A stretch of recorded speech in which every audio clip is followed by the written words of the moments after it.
I want to echo the words of my colleague from North Dakota. I have 6.5 million bosses back in Indiana.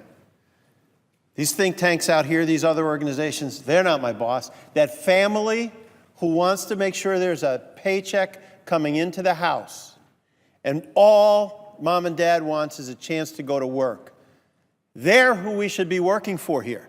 For the same people that my colleague from North Dakota works for in Bismarck and in Fargo, in Muncie and in Richmond and in Maryville and in Lafayette and in all these suppliers all around my state whose jobs are dependent on these export opportunities that we are walking away from by standing against the Export-Import Bank.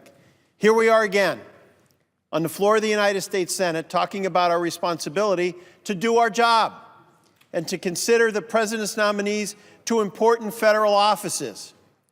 The nominee we're talking about, Mark McWatters, is a Republican nominee for the board of directors of the Export-Import Bank. And we are all lined up on this side to support him. It's the official export credit agency of the United States.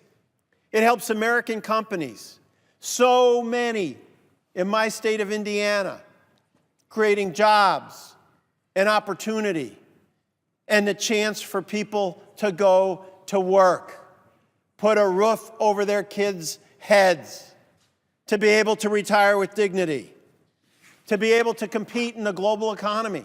That's what this is about. Every other country you look at has one of these export-import banks, is helping their organizations, their businesses, and their countries compete. Each of us speaking today worked closely with Senator Heitkamp last year to reauthorize the bank. It was a strong, overwhelming, bipartisan vote in support of reauthorization. It demonstrated the need for this entity that helps create American jobs at no cost to taxpayers and, in fact, sends money back to the Treasury. In 2014, the Ex-Im Bank supported 164,000 American jobs. That's 164,000 moms and dads who are able to have dignity, a job, take care of their children, be a tremendous credit to their community. That's what this is about. $27.5 billion in exports and returned $675 million to the U.S. Treasury. It creates jobs, reduces deficits, spurs economic growth. Despite widespread support, our inaction here keeps the bank from being operational. In order to approve certain financing, the bank needs a minimum of 3 Senate-approved board members. We have 2. Mr. McWatters' nomination has been pending in the Senate Banking Committee for 5 months. All it takes is a vote. Requests to confirm the nominee via unanimous consent have been rejected. American companies are struggling to compete against foreign competitors that benefit from currency manipulation, illegal trade, intellectual property theft, and other foreign barriers.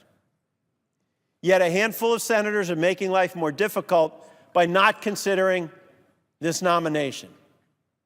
If we are not willing to stand up for our own companies, for our own workers, then what are we doing? It is disappointing that an important tool for economic growth isn't being utilized simply because some here in the Senate refuse to do our job.